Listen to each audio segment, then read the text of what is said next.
How y'all doing? I'm the Watchman, and this right here is called Ruth, from Gentile to royalty. From Gentile to royalty. And my fiance, Halo, my fiance Leia asked me to do this piece, and I will be. You can anyone out there can always come to me if you want something taught or something explained, even on inbox. If you want me to just inbox you, or you want me to do a series about it, just let me know. Just let me know. But anyway, we're gonna get right to it. We're gonna get right to it. Go in your Bibles with me to the book of Ruth, the book of Ruth, and we're gonna start at verse 1. It says, "Now it came to pass in the days when the judges ruled that there was famine in the land, and a certain man of Bethlehem, Judah, went to sojourn in the country of Moab, he and his wife and his 2 sons." Now I gotta stop right there, y'all. I gotta stop right there because when you hear the word Beth before in a title over here in Israel, when you hear the word Beth, like Bethlehem or Bethesda, or I don't know why the other one just slipped my mind. Um, let's see, Bethesda, Bethlehem. But anyway, Beth means house. It means house. So, and like Lehem means bread. So Bethlehem means house of bread. Bethel. So Beth and El means God. El, like Elohim. El means God. So Bethel means house of God.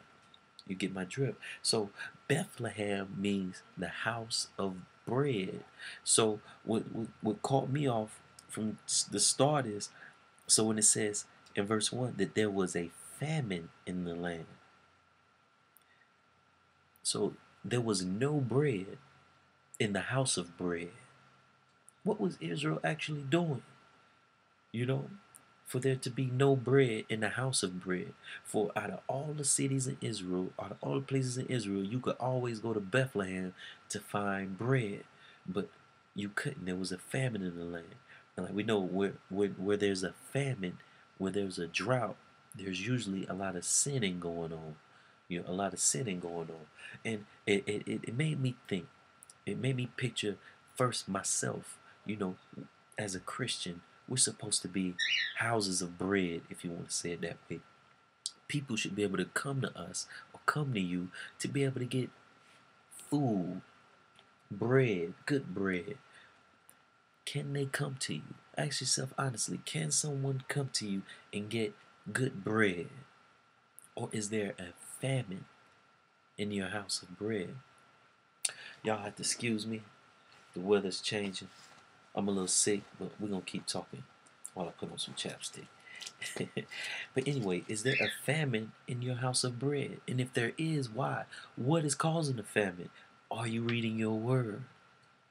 Are you replenishing? Are you putting yeast? Basically, like reading your word is putting yeast inside you for the bread to grow. Are you putting yeast inside you? And it made me also think about churches. A lot of churches nowadays are called, are supposed to be houses of bread. But what's sad, beloved, what's sad is that there are a lot of churches where there's a famine, where people go and they get no food. They might get a couple little crumbs or a little snack, but nothing for them to hold on to during the week.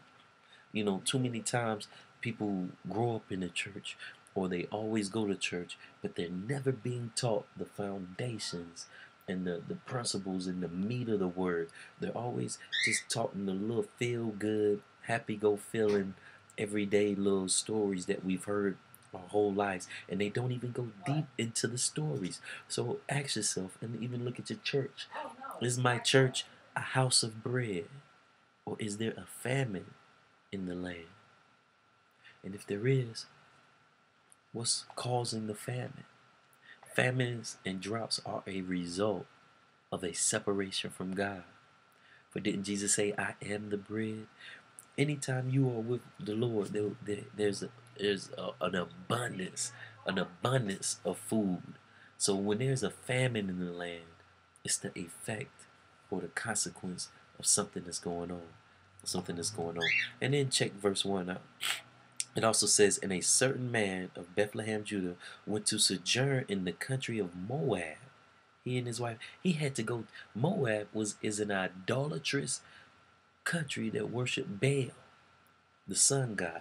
So here he had to go to an idolatrous country to find bread. Now you know Israel was cutting up when there is bread in an idolatrous country and there's none in the house of bread. And for those who don't know, the Moabites, the Moabites were like Israel's cousins. They came from the incestuous trap, as you could say, what happened to Lot. When Lot's daughters got him drunk and both of them slept with him and he got them pregnant, those children created the Moabites. That was the start of the Moabite nation. The Moabite nation. So the Moabites were very immoral, idolatrous people. Very immoral, idolatrous people. But one of the blessings is, like we know, Ruth, some Moabites, you know, even out of the midst of Babylon, even out of Moab, even out of an idolatrous people, God still has precious flowers. God still has precious flowers. Okay, verse 2. And the name of the man was Elimelech, and the name of his wife Naomi, and the name of his two sons Mahlon and Chilion. Ephrathites,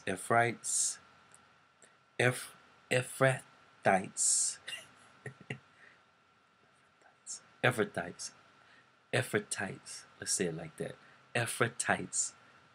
Ephratites of Bethlehem, Judah, and they came into the country of Moab and continued there. And Elimelech, Naomi's husband, died, and she was left and her two sons. And they took them wives of the women of Moab. The name of the one was Orpah, and the name of the other Ruth. And they dwelt there about 10 years. And Mahlon and Chilion died, also both of them, and the woman was left of her two sons and her husband. So we have all the men had just died. All the men died, and it's just left Naomi, Orpah, and Ruth. Now verse 6. Then she arose, and her daughters-in-law, that she might return from the country of Moab, for she had heard in the country of Moab how that the Lord had visited his people in giving them bread. So after 10 years, finally, there's bread in Bethlehem, in the house of bread. So after 10 years, it took Israel 10 years to start to get right. You know, and that's another question to myself is, how long, anytime there's a famine or a drought, and if I'm a Christian, if I'm truly a Christian, and people can't come to me for word or to get real food, it's the effect of something I'm doing in my life. It's the effect of something I'm doing in my life. So I'm not spending the time I need to spend with the Lord. That means too many other things of the world are taking up my time in here. You know, too many other things of the world are taking up my attention. You know, I'm giving my time and my life not to God. You know, I'm not close to God like I should be. So basically what this tells me is it took Israel 10 years to go back towards God. It took them 10 years to fix the problem. If there's a drought or a famine in your life, don't let it take 10 years. That's the lesson I do get from that. Don't let it take 10 years to fix the problem. You know, I always say we have to look at our lives with eyes of honesty. A lot of times we can deceive ourselves. A lot of times we can act like everything is gravy and cool, but there's a famine. I'm really starving and hungry. But I'm running around like I'm fed and fat. But anyway, verse 7. Wherefore she went forth out of the place where she was, and her two daughters-in-law with her. And they went on the way to return to the land of Judah. And Naomi said to her two daughters-in-law, Go, return each to her mother's house. The Lord deal kindly with you, as ye have dealt with the dead and with me. The Lord grant you that ye may find rest, each of you in the house of her husband. Then she kissed them, and they lifted up their voices and wept. And they said unto her, Surely we will return with thee unto thy people. And Naomi said, Turn again, my daughters. Why will ye go with me? Are there yet any more sons in my womb, that they may be your husbands? Turn again, my daughters, go your way, for I am too old to have a husband. If I should say I have hope, if I should have a husband also tonight, and should also bear sons, would ye tarry for them till they were grown? Meaning, would you wait for them to grow up? Would ye stay for them, having husbands? Nay, my daughters, for it grieveth me much for your sakes, that the hand of the Lord is gone out against me. And they lifted up their voice and wept again. And Orpah kissed her mother-in-law, but Ruth clave unto her. I'm going to stop right there because I got to make some points. I was going to keep reading, make them later, but I have to do it now. I want to show you the first point is Naomi is this is showing, opening up the character of Naomi. She is not thinking of herself. She is thinking of her two daughters-in-law, which in the situation she is in, most people, well, misery loves company. If anybody is hurting, now Ruth and Orpah, true indeed, they lost a husband. Each of them lost a husband. But are they hurting more than Naomi? For Naomi lost a husband and two sons. See, Ruth and Orpah just lost one person. Naomi lost all three. You know? And Ruth and Orpah might have been cool with the dad and, liked their brother-in-law. But the truth is, they only lost the one. But Naomi lost the three. And here, she was still thinking about others than herself. Usually, if someone had just lost three, really, when you look at it, the three closest people to their lives, in their life, and the bread bringers in the home, you think she want to keep them around, Orpah and Ruth, just for the company. But she was thinking about their sakes and not herself. And I always try to draw it back home. If I'm in a situation and things are happening to me and things are not going right in my life, can I still put others first? That's the definite question. That's the definite question is, can I still put others first? Or will I be selfish in my means and just think about me? Oh, I want attention. I need company. So, of course, I'm going to keep them here, But no, can I be like Naomi and still try and put others first? And that's a deep thought. That's a deep thought that no matter what you're going through, still try and put others first. And here, as we see in verse, in verse 13, at the end of verse 13, she says, For your sakes, that the hand of the Lord is going out against me. For here now I stress it, everything bad that comes our way is not God punishing us. But here Naomi thinks that God is punishing her. But she can't see the bigger picture. But because of who she is and how she is, because even though she thinks God is punishing her, she's still putting others first. Even though she thinks God is punishing her, she's still putting others first. She still does not say one ill word against God. That's deep. Think about it. She's an old woman. And back then, old women, it wasn't like today where a woman could just go on a job, apply, get a job, take care of herself. No. She could not just go get a job, find work. And she was so old, she couldn't find another husband. Like she said, who would want me? So she is basically going to try and beg bread and die. When you really look at the story behind the story, Naomi is basically going to try and either find some family who might want to help her or beg bread and slowly die. And she still won't curse God, and she's still thinking of others before herself, which is very deep, very deep. And you see, the daughter Orpah, after just a little hesitation, saying, "No, we'll stay with you." But Orpah thought about it, kissed her, and and went back to Moab. And went back to Moab, to her house. But Ruth, it says Ruth clave unto her. Now, we can draw several conclusions from this. Several conclusions for this, but I want to read what Ruth says first real fast. Or this shows, she says, and she said, "Behold, thy sister-in-law," this is Naomi talking to Ruth, "thy sister-in-law is gone back into her people and into her gods. Return thou after thy sister-in-law." And Ruth said, "Entreat me not to leave thee, or to return from following after thee. For where thou goest, I will go, and where thou lodgest, I will lodge. Thy people shall be my people, and thy God, my God." I gotta stop. That's one of my favorite verses. But anyway, verse 17, "Where thou diest, will I die, and there will I be buried. The Lord do so to me, and more also, if aught but death part thee and me." She said, "Not till death do us part, you stuck with me." When she saw that she was steadfastly minded to go with her, then she left speaking with her. I gotta stop right there. One or two things.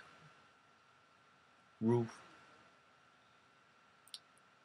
didn't want to go back to her home, you know, but I don't think that's it. I don't think that her home in Moab was so bad that she was just willing to stay with Naomi. I don't think that's it. I see two things in Ruth right here. I see loyalty beyond loyalty. I get the feeling of loyalty in this. You know, that Ruth was a loyal woman. You know, if you were her friend, if she loved you, she was loyal to you, and she looked at Naomi like, "I cannot live. How can I live with myself, knowing you're going back to with no one, and you might have to beg bread and just slowly die on the side of the street? Now we're gonna suffer together. I'm riding with you. We're in this together." And keep in mind, y'all, Ruth is a Moabitess. So in Israel, they're not supposed to be yoked, you know. So she knows she's gonna be looked at. She might be looked at. There's a chance that she might be looked at as an idolatress or immoral woman but she doesn't care. She doesn't care the things. You know, how many times do we allow uh, so-called, how people might perceive us, to dictate our lives and the things that we should do right? You know, when we should stick to certain, take up for somebody or stay by their side. How many times do we let fears of what people might think or what family might think dictate what we do? Ruth did not care. Now, the other thing I seen from this is Naomi, the witness of Naomi. Now, the witness of Naomi had to be so powerful that this girl wanted to die with her. Oh no, y'all. Let me elaborate on what I'm saying here. When you look at verse 16, it says, "And Ruth said, Entreat me not to leave thee, or to return from following after thee." I have to pause right there. How many of us that say that say we love the Lord, but people can't stand to be more than a day or two around us? Or people really don't mind if they're not around you. If people don't mind that they're not around you, and they really can't really take your company after a certain amount of time, then are you really representing Christ how you should? People should be addicted to you. Y'all might think I'm telling you, people should be addicted to you. People should want to be around you. You know, I believe in my heart Naomi was just she was so spirit filled and so loving, that she was that type of woman, that old lady that you just love to be around. You know, I'm gonna go check on, grandma, or you just had to be around her. You just loved being with her and around her. She didn't judge you. She didn't have no harsh tone. You could always come and get some candy, and some good words and a beautiful smile. This is how I picture Naomi, what I get from Ruth when I'm reading. Let's finish verse 16. And it says, for where thou goest, I will go. Right there. She's letting you know that she trusts the judgment of Naomi. Not only, that's why I get with that. Do you want to follow a fool? Would you follow a fool around? Okay. So Ruth here is telling her, I trust you so much. Where you go, I'll go. So that says a lot. That says tons about the judgment of Naomi and the choices that Naomi makes in life. And even in the little things that here Ruth is saying, I'm following you. I don't know where you go, things happen. Shouldn't that be with us? That people should be like, you know what? People should be willing to follow us wherever we go. If we have truly Christ in us and we're glowing, people should trust our judgment. People shouldn't, should say, Josh, wherever you go, I'm willing to go. Shoot, I trust the choices you make. You make good choices. God is with you. People should be able to see that the Lord is with you and blessing you in your steps, and they should never have no problems in following. Never should have no problems in following after you. And then she says, where thou lodgest, I will lodge. Thy people shall be my people. Now this is what really got it. She says, thy people shall be my people, and thy God, my God. This is how I can tell Naomi was an extraordinary witness for God. Because Ruth, remember, they had lived in Moab for 10 years. They haven't even gotten to Judah yet. But from what Ruth has met and seen in Naomi, she's like, if everybody is like you, your people will be my people. I, and that's how people should be with us as Christians. When they meet us, they should even be thinking like, shoot, I ain't never been to your church. I don't know who I don't know who you fellowship with. But if they're anything like you, let's go. I'll be at church on Sabbath. And that's how it should be. A lot of times as Christians, we forget that we represent the whole. Have you ever heard somebody, and I get a lot on the ministry page, but have you ever heard somebody say, I don't go to church no more, or I don't do this because of this Christian, or I had this one Christian that I knew, or this one Christian that I knew, or these Christian people did this to me, or something.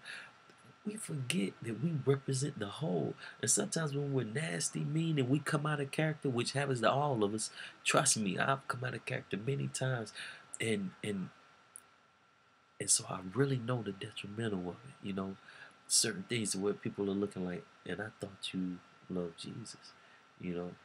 But we like to use the excuse, oh, I'm human, and I've used that, and later on I'm sitting there like, man, I've probably pushed this person away from God forever. But look at Naomi's witness had to be so powerful that Ruth said, thy people will be my people. She hadn't even met her people. But I know she said, if they ain't anything like you, Naomi, I want to make them my people also. And then she says, this is the thing. This sums up us. How should I say us? Us mirroring our walk as Christians after Naomi is where she says, and thy God, my God. Naomi was a representative of God so much that Ruth was willing to throw away her idolatrous ways, because she was a Moabitess, believe you me. She can't grow up in Moab, be a child of Moab, and not have Moabite ways. She willing to throw all of that away at the split second and choose God, all because of Naomi, who she met in Naomi, who she came to love, who she couldn't let go. Ooh, people should meet us and not be able to let us go. It says this is. I'm glad my fiance asked to do this. I say because this is a reminder to me. Maybe, like I say, I'm just sharing my personal Bible time with y'all because it's obvious the Lord wanted this to be a reminder to me. I needed this. I needed this personally. And we'll end part 1 right there at verse 18. At verse 18. So we see that even in the hard times, even when you lose everything, how is your witness of God? Do you have a roof around you and you don't realize it? At work, at home, or in church? Do you have someone who's steady watching you? And do you know that your who you are, how you walk with the Lord is going to determine whether that person will cleave to God or let go of him and walk away like Orpah did? You know, this speak bundles to me when I look at myself personally and I have to ask myself, am I that type of Christian to where people have to be around me? They're like, I wonder what Josh doing today. Let me call him up. You know,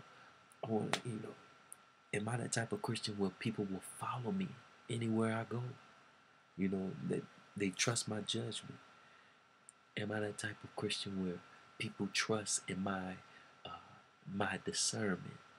You know, people know that my home is a godly home because what she tells her, where thou lodges, I will lodge.